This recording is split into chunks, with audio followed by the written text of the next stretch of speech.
How we doing? Welcome back to another episode of PWTB. I'm here with Evan and Jake. How we doing, guys? Good, great. Doing Hockey Anything amazing. fun season, today? hockey season. Have anything fun today, guys? I worked for 10 hours. I don't know if you could call that fun, but the day did go quick. This was my first 10-hour day working at O'Hare. So the day went quick, Yeah. but 10 hours is Hey, long. I mean, at least you made money today, right? I did. Actually, you know what? Now that you're saying that, that makes it because I had a little bit of fun, but it was still work. But now that you say that I made money and I think it's a total win. I am tired though. But Hey, you know still what? fired up for the show. Yeah. So I'll do it again we'll jump, tomorrow. we'll jump right into it. Biggest. So we're a third of the way through college football season right now. 4 weeks in the books. Of course, obviously, some teams have played three, some teams have played four. Which begs the question that really I was asking: Who do we think is the biggest surprise and biggest disappointment of the season so far? I'll throw it to Evan, and then Jake will answer, and I'll give my answer. Well, I think Jake is really going to like my answer. I think it's the Miami Hurricanes are actually the biggest surprise. I mean, if you think about it, yes, we knew they were going to be good. Yes, they brought in Carson Beck. Mario Cristobal's been there for a couple seasons. They've started to make some improvements all the way back in his first season. I think they were losing to MTSU, and now they're beating Notre Dame and stuff like that. I think there's a lot of different teams you can go about. Like we're going to talk about Vanderbilt later in the show. That would be a solid one. I think nobody was expecting them to score like 70 points and stuff. But honestly, I think it's Miami. I think if you look at because I'm looking at who they've played so far. So some other teams are good stories, but they've played mainly just group of five schools and they've played FCS schools. Miami has opened the season at home against Notre Dame. They beat them. They did play a smaller FCS school in Bethman and then or Bethune, I forget how you say it, the school from Florida, like Daytona Beach. So then they move on to that, but then they also play a ranked USF who was ranked 18th, and then not only beat them, but they destroy them. And now they are at 4-0. So I think Miami has, obviously they still have a long way to go. They have playoff hopes. They have not been able to get there. But if you told me that they would be ranked number two at this point, I would definitely have my doubts. But they've beaten Notre Dame. I would say they're the biggest surprise so far because and Carson Beck is looking very solid. I know going into this past weekend, he had a 78% completion percentage. I'm not sure after the Florida game if that dropped a little bit, but he's just playing insane and Miami's playing really good. So give me Miami as the biggest surprise team so far this year. Real quick, Evan, throw up the U with me. Throw up the U, Oh Evan. boy. All right. All right. Come Here we go. on. Here we go. Yeah. There you go. Yeah. That's more of a W, but you know what? I'll take it. Appreciate it. Um, I tried. Funny that you bring up Bethune-Cookman, Evan. And Jordan can attest to this. I had no idea what Bethune-Cookman was. To be honest with you, I I knew didn't it was know in the they state were of a team in Florida. Florida. I knew it. I I knew that. I Jordan did knew it. not know they were in Florida. No, but Evan, we can't look. We cannot talk about surprise teams, and I love the fact that you brought up the Miami Hurricanes. I love that. You know, being a Miami fan, I was surprised that we pulled off that W against Notre Dame. I knew we were gonna obviously beat Bethune-Cookman. USF, big surprise that we won by that much. I knew we were gonna win, but that much, I mean, it's crazy. And last week against Florida, I mean, we dominated that game. That game should not have been as close as it was. The referees took a touchdown off the ball for Miami. Um, but we'll talk about all that later. But you can't talk about the surprise teams without talking about the Vanderbilt Commodores. The Commodores came into the season as a lot of people will describe them as the laughing stock of the SEC, Evan. And it's like they have completely transformed that program and that team around. If you asked college football fans 2 years ago who Diego Pavia was, his name wouldn't be as big as it was today. People would not be like, oh yeah, Diego Pavia is the top 20 quarterback in college football. It's just and to begin the season, began the season the way they did, beating the Virginia Tech Hokies, which a lot of people did not think Vanderbilt had a chance going into that game, and then beating South Carolina the next week. Yes, Lenore Sellers unfortunately got knocked out of the game early on, but still going in and beating a Gamecock team who was projected to be a really good team in the SEC this year. Now you're 4-0 heading into a matchup with Utah State, who I think Vanderbilt will beat easily, and then you got Alabama and LSU back to back. But I think Diego Pavia will control that pass game, and the Commodores will upset both the Clemson Tide and the Tigers.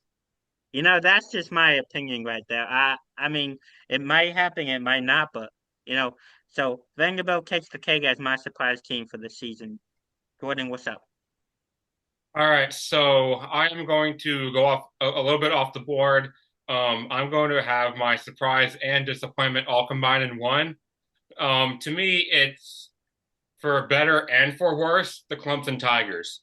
I just don't understand how you can be 1-3 at this point with all the talent on that team. We had Kate Klubnik, preseason Heisman. I don't know about favorite, him and Garrett Nussmeier at LSU, who ironically played each other week one. And then you had all that talent on the defensive line, who people were talking about, maybe the best defensive line of all time. 3, 4 projected picks, maybe in the top 10, definitely the first round. The first 4 games that Clemson's played, you lost to LSU week one. Okay, fine. LSU is a really good team. They're number 4 in the country. And then you come out of the gates and a game that everyone thought was a get right afternoon against Troy, you fell behind 16-0.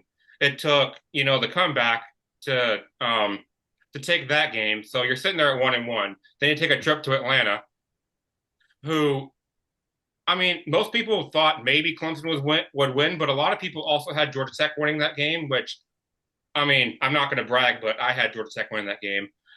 So now you're 1-2, but nothing was as surprising as the fact that they lost to Syracuse this past weekend. This is the first time that Clemson's been 1-3 under Dabo Swinney. First time they've actually been 1-3 since 2004. So Clemson, I just don't know what to say right now. And also the people that are talking about, do you fire Dabo at this point? No, you do not. He's got the resume to have his job secured until at least maybe 2027, 2028 at this point, in my opinion. Yeah, And I think a lot of go people ahead, pick Jake. Georgia Yeah. Tech because thank you, Evan. I'm sorry I cut you off. Thank you. I think a lot of people pick Georgia Tech. I think a lot of people pick Syracuse because, I mean, overall, a lot of people like upsets. But I just wanted to bring up another team, that could be a potential, real newcomer this year. We talked about them last year a little bit. The Indiana Hoosiers. Weeks 1 and 2 weren't that impressive. Beating Old Dominion and beating Kansas State at home. Even week 3 wasn't that impressive, being Indiana State at home. They did beat them 73-0, so I feel like it was a little impressive to put 73 points up on the board. But this past week, number 9 ranked Illinois came to Indiana and lost by 53. Francisco Mendoza has really as he transferred over from Cal, Francisco Mendoza has really got this Indiana team playing for each other, playing hard. And, that was just a big win. I think Francisco Mendoza is at the top of the Heisman voting as well. I think Indiana is really going to be a good team to watch this year. No, that was a worthy interruption. I think when you're talking about biggest surprises this year, you can't mention that without Indiana beating the crap out of Illinois 63-10. I think they've proven themselves for sure. And Jordan had some on Clemson with Dabo getting fired. We will have our own separate topic for Clemson. Go check that video out. I'm gonna have some stuff to say about Dabo getting fired as well. Potentially, we'll see. But what I would have to say, and we'll switch. So Jordan already gave his biggest disappointment. We'll see what Jake has. What I would have to say for my biggest disappointment so far is I think Clemson is too low hanging fruit. I think it's probably obviously them, but I'm going to go a different direction just to spice it up since we're going to talk about them more. And it's pretty. I would say this team is pretty almost equal. Disappointing is UCLA. Nico, what is going on, Nico? What is going on? You get him. There's all that offseason drama. He gets to go to a Big Ten school. Okay, SEC to Big Ten, not that big of a drop off. UCLA hasn't been that good. They had Chip Kelly being their coach recently. That didn't work out. They've been struggling for a while. This season, though, you get and people, I know Nico didn't play that great at Tennessee last year. He played okay, but not great. People remember the game where he ran out of bounds and all that, but people forget this was like one of the top recruits in his class. This was like a 5-star coming from a superstar high school in California. He was supposed to be that guy. So to have him quote unquote come home, that's a pretty exciting thing for him. And just to play the way they have. I mean, they have a chance this weekend at Northwestern. Northwestern's a pretty bad team too. If they don't beat Northwestern, UCLA might go 0-12. Obviously losing to New Mexico. I don't know if it's New Mexico State or New Mexico. I think it was New Mexico. Jordan, do you know that one? New Mexico. It was New Mexico, which I think is usually an even worse team. So that's not great. It's been a rough road the rest of the schedule. They get blown out at home against Utah to open the season. And so Northwestern's really based on their schedule, the only chance I see of a win. And there's some other really bad Power Four teams like Oklahoma State is pretty bad. Virginia Tech, like Jake mentioned, is pretty bad. But I think UCLA actually had some expectations. So for them to be maybe the worst Power Four team in the country, they're my biggest disappointment so far of 2025. Yeah, man, I mean, you brought up UCLA, Jordan, you brought up Clemson, but both very disappointing teams this year. But Evan, I think I'm gonna have to agree with you. UCLA, all the hype around, obviously bringing in Iamaleava, paying him a lot of money, and it's an 0-3 start for UCLA. You brought them Northwestern this weekend. If they don't win this game, there's a real possibility UCLA could go 0-12. It's disappointing that you spend that much money on a quarterback. You start 0-3, and there's a possibility you can go 0-12. I just want to mention this real quick about Nico. Just because we know where he transferred from. Um, Tennessee right now is sitting at 2-1. Joey Aguilar looks like a world beater. I just wanted to mention that, right? Mention that honestly should be 3-0, should have beaten Georgia, but hey, you know what? Go Yes, dogs. Tennessee, Jordan, I have a go Dogs. Yeah, I have a question for you both. So, would you put Colorado up there as one of the most disappointing teams this season? I Um, know they lost, I know they lost, Shadell Sanders and Travis Hunter, but they still got a great coach in Deion Sanders, but they're sitting there right now at 2-2, unranked obviously, and my question to you guys is just could you put them up there as one of the more disappointing teams this year? to me, I don't think so because Colorado has lost at Georgia Tech, and I forget who the other loss is. I they apologize. lost sort of Um, badly to Houston earlier in the season, but Houston's improved oh this yeah, year a you're little right. bit. You're right. You're Yeah, right. Um, but one of the aforementioned losses is to Georgia Tech, who is sitting there at 4-0 right now, number 16 in the country. So for me, I look at who they lost to as well, and you can't really put Colorado at that disappointing. But at the same time, I I mentioned Clemson losing to Georgia Tech as well, but it's not just that. Like I said, it's the fact they lost to Syracuse, the fact that they were down 16-0 to Troy. Yeah, they lost to LSU, but that was number 4 team in the country now. At the time, they were number 9, I believe.